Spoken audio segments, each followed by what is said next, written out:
So guys, கூலி திரைப்படம் வந்து நல்லாவே வந்து தியேட்டர்ஸில் வந்து போயிட்டு இருக்கு. இப்போ வந்து நிறைய ரெக்கார்ட்ஸ்லாம் வந்து பிரேக் பண்ணிட்டு இருக்கு. லோகேஷ் கனகராஜோட அடுத்த படத்தை பற்றி ஒரு அப்டேட் வந்து கிடைச்சிருக்கு. அது என்ன அப்படின்னு சொல்லிட்டு டீட்டெயிலாக இந்த வீடியோவில் பார்ப்போம். சூப்பர் ஸ்டாரோட கூலி படத்துக்கு அப்புறம் லோகேஷ் கனகராஜோட ப்ராஜெக்ட்ல கார்த்திக் வச்சு கைதி 2 பண்ணலாம் அப்படின்னு சொல்லிட்டு தான் பிளான் வந்து இருந்துச்சு.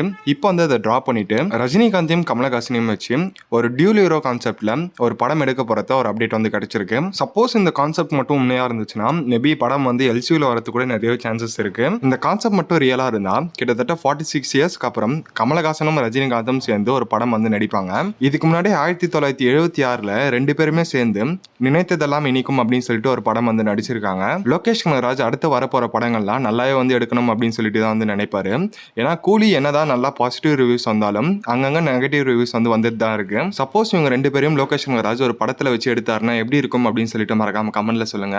ஸோ சேனலை சப்ஸ்கிரைப் பண்ணாமல் பார்த்துட்டு இருக்கோங்க, மறக்காம சப்ஸ்கிரைப் பண்ணி வச்சுக்கோங்க. இன்னொரு நல்ல வீடியோவில் வந்து பார்க்குறேன். Bye guys.